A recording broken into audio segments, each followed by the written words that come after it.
Hello बच्चों, सबको नमस्कार। कक्षा 12 माध्यमिक शिक्षा मंडल मध्य प्रदेश भोपाल के सिलेबस के अनुसार कक्षा 12 में हम चैप्टर नंबर 1 संबंध एवं फलन कर रहे हैं और इसमें आपको हम परीक्षा बोध का प्रश्न क्रमांक 2 लघु उत्तरीय प्रश्न का प्रश्न क्रमांक 2 करवा रहे हैं। देखिए, प्रश्न क्रमांक 2 कह रहा है, माना कि एक समुच्चय, तो सबसे पहले आपको एक समुच्चय दिया गया है। माना एक समुच्चय 1 2 3 4 5 6 7, ये एक समुच्चय दिया गया है और इस समुच्चय में एक संबंध परिभाषित है इस प्रकार से, r बराबर a कॉमा b, जहाँ पर a तथा b दोनों ही एक साथ सम हैं या विषम है। जहाँ सच दैट का मतलब जहाँ पर हो गया जहाँ a तथा b दोनों ही या तो विषम है या तो क्या है, विषम है या सम है। ठीक है, तो कह रहा है कि आपको सिद्ध करना है। पहला सवाल है यहाँ पे, सिद्ध करिए कि R एक तुल्यता संबंध है। क्या सिद्ध करना है कि R एक कौन सा संबंध है? तुल्यता संबंध है। ठीक है, तो आपको सिद्ध करना है कि यहाँ पे जो संबंध R है वो एक तुल्यता संबंध है। पहला काम तो हमको ये करना है। इसके बाद दूसरा काम हम आपको अगले पार्ट में बताएंगे। चलिए पहले हम ये सिद्ध कर लेते हैं कि R एक तुल्यता संबंध है। देखिए, यहाँ पर जो आपके पास सेट ए है अपने पास में 1 2 3 4 5 6 7, 1 2 3 4 5 6 7। ठीक है, और जो संबंध R है वो है a कॉमा बी, जिसमें a तथा b दोनों सम है या विषम है, दोनों ही सम है या विषम है। ठीक है, तो अब क्या करते हैं, हमने माना स्मॉल ए इसका कोई अवयव है, मतलब यहाँ के अवयव को हमने स्मॉल ए मान लिया। माना ए जो कि ए के अंदर है ना, तो स्मॉल ए या तो सम होगा या विषम। ठीक है ना, क्योंकि भैया यहाँ पर दो ही तो संख्याएं हैं, या तो सम वाली हैं या विषम वाली हैं, है ना। क्लियर, या तो सम है विषम है। अतः अगर मैं कहूँ ए का ए से संबंध बनाओगे आप, ए का किससे बनाओगे? ए से। तो अगर आप इसको सम मानते हो तो ये भी सम होगा, अर्थात दोनों सम हो गया, और दोनों सम हो गया तो ये क्या हो गया? Belongs to R, belongs to. अगर विषम भी है तो भी विषम होगा, मतलब यदि सम है तो भी सम और विषम है तो भी विषम, क्योंकि खुद का खुद बराबर ही होंगे संख्याएं। तो अतः आर स्वतुल्य है। अतः आर क्या है? स्वतुल्य है। ठीक है, चलिए पहला हो गया, पहला चेक हमने बिठा दिया स्वतुल्यता का। किसका चेक बिठा दिया? तो यहां पर आप लिख सकते हैं स्वतुल्यता। अब दूसरा हम चेक करते हैं सममितता। क्या चेक करते हैं? समितता। समितता के लिए हम मानते हैं कि a comma B belongs to R. समझ में आया? a comma B belongs to R के दो मतलब हैं, है ना। a कॉमा बी के दो मतलब हैं बिलोंग्स टू आर के, यानी a तथा b दोनों ही सम हैं, और दूसरा मतलब है दोनों ही सम है या विषम है। अब अगर a कॉमा बी दोनों ही सम और विषम है तो बताइए b तथा a भी दोनों या तो सम होंगे या विषम होंगे? सम होंगे या विषम होंगे? कोई दिक्कत है क्या?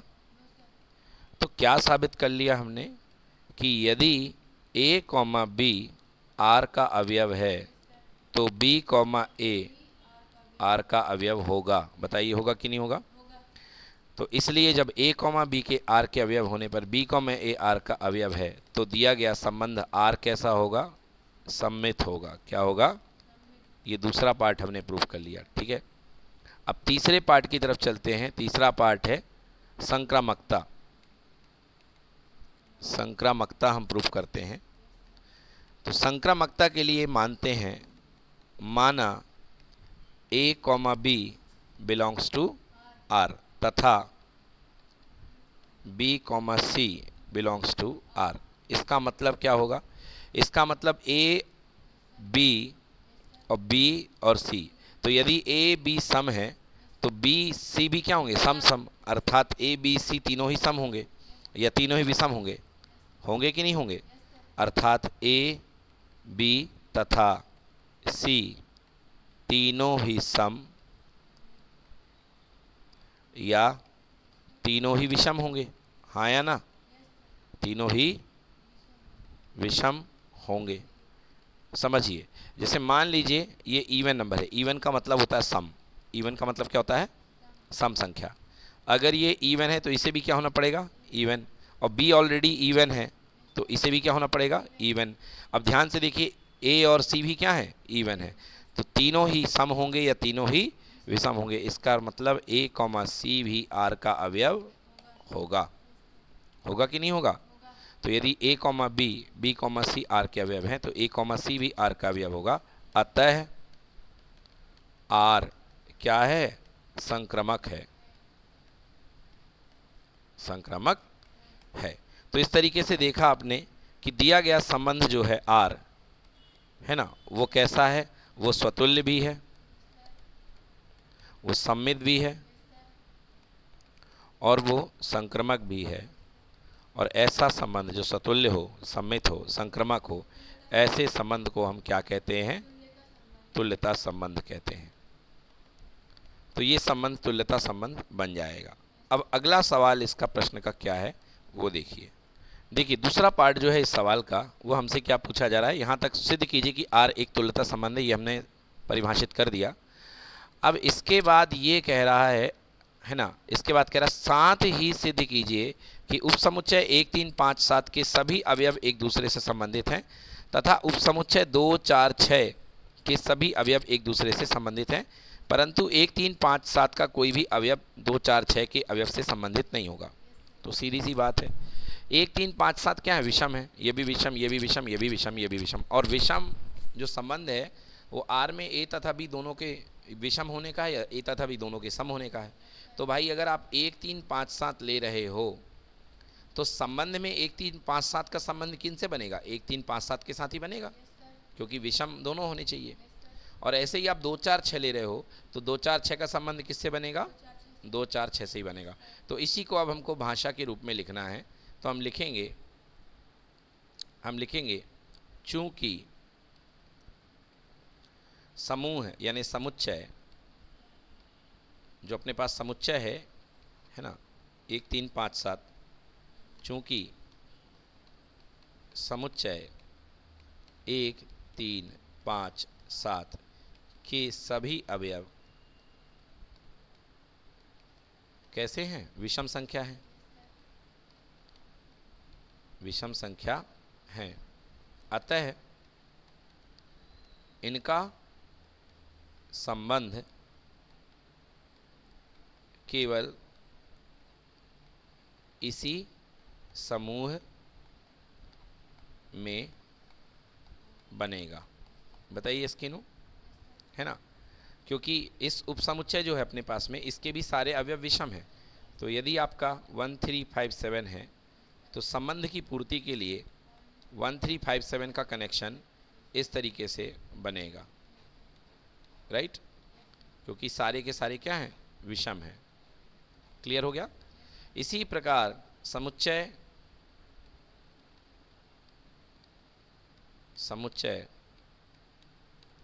2 4 6 के सारे अवयव के सभी अवयव क्या हैं? सम है कि नहीं है? सम है। तो R बराबर x कॉमा y, x तथा y दोनों सम या विषम है, ठीक है ना। तो अगर दोनों सम या विषम सम है तो सम संख्याओं का समूह किसके साथ बनेगा, सम संख्या के साथ ही बनेगा, है ना। की पूर्ति हेतु 2, 4, 6 का संबंध 2, 4, 6 से ही होगा, ठीक है। तो इसको एक लिखने की कला चाहिए आपको, लिखने के रूप में आप इसको कर सकते हैं, ठीक। तो आप इसको लिख लीजिए कि यहाँ आर स्वतुल्य सममित तथा संक्रमक है, इसलिए आर एक तुल्यता संबंध है, यही सिद्ध करना था। पहला पार्ट यहाँ पे खत्म हो गया। पुनः 1, 3, 5, 7 के सभी अवयव एक दूसरे से संबंधित है, क्योंकि इस उपसमुच्चय के सभी अवयव विषम है, तो विषम का कनेक्शन विषम से ही होगा। 1, 3, 5, 7 का कनेक्शन 1, 3, 5, 7 में ही जाएगा, है ना। ओके, इसी प्रकार 2, 4, 6 के सभी अवयव एक दूसरे से संबंधित है, क्योंकि यह सभी सम है और सम के साथ सम होना था। साथ ही उपसमुच्चय 1, 3, 5, 7 का कोई भी अवयव 2, 4, 6 से संबंध नहीं होगा। 1, 3, 5, 7 विषम वाले हैं और 2, 4, 6 क्या हैं, सम वाले, तो इनमें कोई संबंध नहीं बैठेगा, ठीक है ना, क्योंकि 1, 3, 5, 7 के अवयव विषम है, जबकि 2, 4, 6 के अवयव सम है। हो गया पूरा। देखिए अगला सवाल आपके सामने है, ये हमारे सामने सवाल दिया गया है। माना कि n प्राकृत संख्याओं का समुच्चय है, मतलब ये जो सवाल है ये आपका बेटा प्राकृत संख्याओं में दिया गया है। किस में दिया गया है, प्राकृत संख्याओं में। एक सेकेंड, ये देखिए, माना कि n एक प्राकृत संख्याओं का समुच्चय है और यदि समुच्चय n क्रॉस n में परिभाषित है, n क्रॉस n मतलब कि प्राकृत संख्याओं से प्राकृत संख्याओं में परिभाषित है, और संबंध ऐसा हो कि a, b r c, d, ठीक है ना। a, b का संबंध c, d से बन रहा है। मतलब बच्चों समझो, थोड़ा सा क्वेश्चन टफ है यहाँ पे, है ना। इस क्वेश्चन में क्या कह रहा है कि आपके जो, ये क्वेश्चन नंबर कौन सा, परीक्षा बोध का क्वेश्चन नंबर 3, ठीक। तो समझिए यहाँ पे एक्चुअली ये है कि बेटा यहाँ पे जो आपका पहला सेट है वो भी नेचुरल नंबर है, दूसरा सेट भी प्राकृत संख्या है, और आप यहाँ पे a और b उठा रहे हैं। अभी तक आपने एक एक अवयव उठाए, अब बट आप यहाँ पे a और b 2 अवयव उठा रहे हैं, और 2 अवयव a और b और इधर पे, और एक यहाँ पे युग्म b और c का संबंध बनता है। तो आप कहते हैं a b relation b c कैसे परिभाषित होता है। ये जो रिलेशन है ये इस तरीके से परिभाषित हो रहा है कि ए बी का आर डी सी डी के साथ संबंध इस तरीके से है कि ए डी बी प्लस सी बराबर बराबर B C A plus D, ठीक है ना। मतलब इस प्रकार संबंध परिभाषित हो रहा है कि ए, यहाँ पे बेटा हमने ए बी सी डी लिखना था, गलती से हमने बी सी लिख दिया है, तो यहाँ पे हमको क्या लिखना है, ए बी सी डी, ठीक है ना। तो अब दोनों में संबंध बनता है, तो ऐसा संबंध बनता है कि ए डी बी प्लस सी, मतलब कोने वाले का गुणा कर दो और बीच वाले का जोड़ दो, और ये संख्या बराबर होती है बीच वालों का गुणा बी सी और ब्रैकेट में ए प्लस डी, ठीक है ना। तो अब बताना है अगर संबंध इस प्रकार का है तो आपको बताना है कि ये स्वतुल्य है या नहीं है। स्वतुल्य का मतलब, सॉरी स्वतुल्य नहीं बोलना था मुझे, तुल्यता संबंध। कौन सा संबंध, तुल्यता है कि नहीं है, ये संबंध पूछा गया है कि बताइए कि ये तुल्यता है या नहीं है। देखिए लिखा गया है, तो सिद्ध कीजिए कि R एक तुल्यता संबंध है, ठीक है ना। तो सबसे पहले हम क्या करते हैं, हम एक अवयव ले लेते हैं, अभी तक आप a, ले रहे थे, a चेक करते थे R में। अब आपके पास खुद ही एक सेट में एक युग्म मिल रहा है, तो मानेंगे let a, b belongs to n। क्या मान लिया, a, b belongs to n। a, b जो है एक n सेट में है, तो हमको चेक करना है कि क्या a, b का संबंध a, c के साथ सही बैठ रहा है कि नहीं बैठ रहा है। मतलब हमको ये देखना है कि a, b के साथ संबंध बना रहा है कि नहीं बना रहा है। अगर मतलब हमको ये चेक करना है कि a, b क्या a, b के साथ रिलेशन में है या नहीं है। अगर a, b के साथ रिलेशन में हुआ तो सही है भाई, ठीक है ना। तो लिखेंगे प्रत्येक a, b belongs to n cross n के लिए। अब ये क्रॉस क्यों कर दिया बेटा, क्योंकि हमने गलत लिखा था, n क्रॉस n होना चाहिए, क्योंकि ये ऑर्डर्ड पेयर है। ऑर्डर्ड पेयर में पहला एलिमेंट भी n से है और दूसरा एलिमेंट भी n से है, तो इसे हमें लिखना था n क्रॉस n, ठीक है ना। तो एक्चुअली यहाँ पे n क्रॉस n से ये पेयर बनेगा n क्रॉस n में, ठीक है ना। तो चलिए ए क्रॉस बी अगर एन क्रॉस एन से है तो हम किस तरीके से चेक करेंगे, ये देखिए हमें इस तरीके से चेक करना पड़ेगा। हाँ, तो यदि हम ए क्रॉस बी देखते हैं तो ए क्रॉस बी का ए बी बी प्लस ए बराबर बी ए प्लस बी हो रहा है कि नहीं हो रहा है? हो रहा है। चाहे ए बी प्लस ए लिख दो, चाहे बी ए प्लस बी लिख दो, बात क्या है? बराबर है। इसका मतलब ए कॉमा बी का संबंध ए कॉमा बी के साथ होगा। होगा कि नहीं होगा? क्योंकि ए कॉमा बी का संबंध ए कॉमा बी के साथ यदि आप लिखें, देखिए तो संबंध की परिभाषा से ए कॉमा बी अगर रिलेशन में है ए कॉमा बी के साथ तो रूल क्या था? इन दोनों का गुणा ए इंटू बी ब्रैकेट में इन दोनों का जोड़ ए प्लस बी बराबर इन दोनों का गुणा ए इंटू बी और ब्रैकेट में किनारे वालों का जोड़, जो कि सत्य है। क्या है भैया? सत्य है। इसका मतलब A comma B relation with A comma B, और इसका मतलब ये संबंध क्या हो गया? स्वतुल्य। क्या हो गया? क्लियर हुआ? अब सेकंड केस लेते हैं, दूसरा हम चेक करते हैं सममितता। सममितता, तो सममितता के लिए हमें क्या साबित करके लेना है? सममितता के लिए करके लेकर के आना है कि अगर ए कॉमा बी रिलेशन में है बी कॉमा सी के साथ, इसका मतलब बी कॉमा सी रिलेशन में है किसके साथ? ए कॉमा बी के साथ। ठीक है, तो अगर A comma B R B comma C है तो B comma C R A comma B भी होना चाहिए। तो देखिए हमने ए कॉमा बी सॉरी बार बार मैं बी कॉमा सी लिख देता हूँ क्योंकि मैं एक उसकी आदत पड़ी हुई है, जबकि यहाँ पे होना चाहिए सी कॉमा डी, है ना? तो यहाँ पे आएगा सी comma D R A comma B. अब सही सही है ना? हाँ, क्या है, एक बिंदु वाले सेट की आदत पड़ी, जबकि ये तो युग्म में चल रहा है।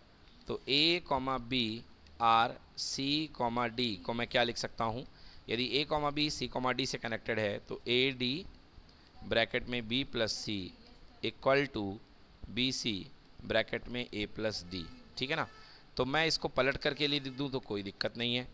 यदि मैं पलट करके लिख दूँ तो B C A plus D equal to A B B plus C. यहाँ पे अच्छा ए डी है, यहाँ पे डी है ना? हाँ, ये बिल्कुल सही है। A D B plus C equal to B C A plus D. Clear हो गया? अब ध्यान से देखिए ये क्या बना रहा है? ये बना रहा है C D relation with A B. Yes और नो? क्योंकि देखिए सी बी, ये देखो सी बी बैठा है कि नहीं बैठा? तो ये बना रहा है C comma D R A comma B. तो इससे साबित हो गया कि अगर A comma B relation with C comma D है, हमने पलट करके लिख दिया B comma C comma D relation with A comma B.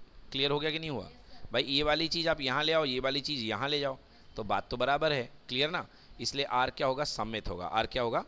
सम्मित होगा। अब संक्रामकता बड़ी मज़ेदार है इसकी। देखिए संक्रामकता में आपको मानना है, माना ए बी सी डी और ए बी का संबंध सी डी के साथ है और सी डी का संबंध क्या है? किसके साथ है? ई एफ के साथ है। तो आपको साबित ये करना है कि ए बी का संबंध भी ई एफ के साथ होगा। ठीक है ना? आपको ये साबित करना है कि ए बी का संबंध भी किसके साथ होगा? ई एफ के साथ। तो चलिए इसको हम साबित कर देते हैं। अब देखिए यहाँ पे यदि हम इसको साबित करते हैं, कैसे करेंगे? अब हम संक्रामकता को देखते हैं, संक्रामकता कैसे साबित होगी। ए कॉमा बी का संबंध सी कॉमा डी के साथ है तथा सी कॉमा डी का संबंध ई कॉमा एफ के साथ है। आर ई कॉमा एफ के साथ है। तो देखिए मैं क्या लिख सकता हूँ? मैं लिख सकता हूँ ए डी ब्रैकेट में B plus C equal to B C bracket में ए प्लस डी। यहाँ से हाँ है ना? इधर पे मैं लिख सकता हूँ सी एफ ब्रैकेट में D plus E equal to E D bracket में सी प्लस एफ। क्लियर कि नॉट क्लियर? चलिए अब यहाँ पे क्या करिए, आप दोनों तरफ ए बी सी डी का भाग दे दीजिए। ए बी सी डी और यहाँ भी ए बी सी डी, यहाँ भी भाग दे दीजिए ए बी सी डी और यहाँ भी ए बी सी डी। देखिए ए डी से ए डी क्या हो गया? कैंसिल। यहाँ बी सी से बी सी क्या हो गया? Cancel. B plus C upon B C बना और यहाँ पे A plus D upon A D बना तथा यहाँ पे देखिए क्या है? ओके, यहाँ पे थोड़ा हमने गलत किया, ए बी सी डी का भाग नहीं देना था, हमें यहाँ भाग देना था सी डी ई एफ का। किसका भाग देना था? सी डी ई एफ का। और यहाँ भी सी डी ई एफ का। दोनों पक्षों में भाग देने पे कोई दिक्कत नहीं होती। सी एफ से सी एफ कैंसिल और यहाँ पे ई डी से ई डी कैंसिल। क्लियर? तो बचेगा क्या? D plus E upon D E equal to C plus F upon C F. चलिए बांट दीजिए। तो B plus C upon B C को बांटूंगा तो बी बटे बी सी प्लस सी बटे बी सी इक्वल टू ए बटे ए डी प्लस डी बटे ए डी तथा डी बटे डी ई, डी बटे डी ई, डी बटे डी ई प्लस ई बटे डी ई, सी बटे सी एफ प्लस एफ बटे सी एफ। बी से बी कैंसिल हो गया, सी से सी कैंसिल हो गया। क्लियर है? तो यहाँ पे क्या बच गया अपने पास में? 1 upon C plus 1 upon B equal to A से A cancel, 1 upon D plus D से डी कैंसिल, 1 अपॉन ए तथा डी से D cancel, 1 upon E plus 1 upon E equal to यहाँ 1 अपॉन डी, 1 अपॉन डी लिख रहे हैं बच्चों, लिख रहे हैं बेटा, 1 upon D equal to 1 upon F plus 1 upon C. C से सी कैंसिल, एफ से एफ कैंसिल। आ गया ये। अब आप एक काम करिए, इसको नंबर 1 दे दीजिए, इसको नंबर 2 दे दीजिए और दोनों को ऐड कर दीजिए। क्या कर दीजिए? दोनों को ऐड कर दीजिए। तो 1 upon C plus 1 upon B और इधर वाला पार्ट ऐड करिए plus 1 upon E plus 1 upon F equal to 1 upon D plus 1 upon A, ये इसका दायां पक्ष, और प्लस इसका दायां पक्ष 1 अपॉन एफ प्लस 1 अपॉन सी। 1 अपॉन सी से 1 अपॉन सी कैंसिल और 1 अपॉन कौन कट रहा है? एफ से 1 अपॉन एफ कैंसिल। क्या बच गया? देखिए यहाँ पे बच गया 1 upon B plus 1 upon E equal to 1 upon A plus 1 upon D या 1 upon D plus 1 upon A. ठीक है बेटा, एलसीएम लोगे क्या आएगा? B E. क्या आएगा? B E. और यहाँ पर क्या बन जाएगा? E plus B equal to यहाँ पर क्या बनेगा? ए डी और यहाँ पर क्या बनेगा? ए प्लस डी। तो देखिए क्या बन गया अपने पास में? ए बी प्लस ई इधर पे A D equal to B E bracket में ए प्लस डी। यस और नो? तो ध्यान से देखिए, क्या यहीं पर ए बी सी डी, क्या आपको याद होगा कि हमें क्या प्रूफ करना था? हमें प्रूफ करना था कि ए कॉमा बी का संबंध सी कॉमा डी के साथ है, सी और सम्मित था, सॉरी ये प्रूफ करना था ए कॉमा बी का संबंध सी कॉमा डी के साथ है, एक और सी कॉमा डी का ई कॉमा एफ के साथ है।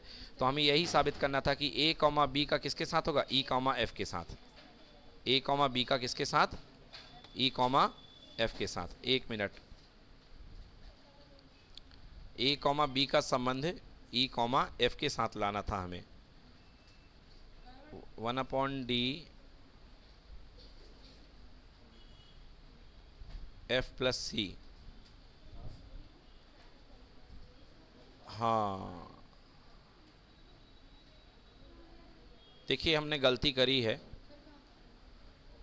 अपॉनी, हाँ गलती क्या करी हमने, देखिए इसलिए गलत हो गया ये। देखिए बच्चों, हमने यहाँ पे क्या गलती करी है? जल्दबाजी में गलती हुई है ये। क्या करी है गलती? देखिए यहाँ पे 1 अपॉन सी था, यहाँ पे 1 अपॉन बी था, यहाँ पे 1 अपॉन डी, यहाँ पे 1 अपॉन ए, बिल्कुल सही है। 1 upon E, 1 upon D, 1 upon F, 1 upon C, यहाँ पे बिल्कुल सही है। अब हमको जब बाएं पक्ष में बायां पक्ष जोड़ना था तो इस वाले पक्ष में हमको ये वाला पक्ष जोड़ना था। तो 1 upon C plus 1 upon B equal to 1 upon E plus क्या लिखना था? 1 अपॉन डी, और यहाँ 1 upon D 1 upon A plus 1 upon F plus 1 upon C, है ना?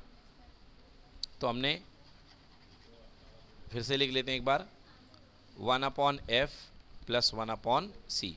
1 अपॉन सी से 1 अपॉन सी क्या हो गया? कैंसिल। ठीक है, और 1 अपॉन डी से 1 अपॉन डी भी क्या हो गया?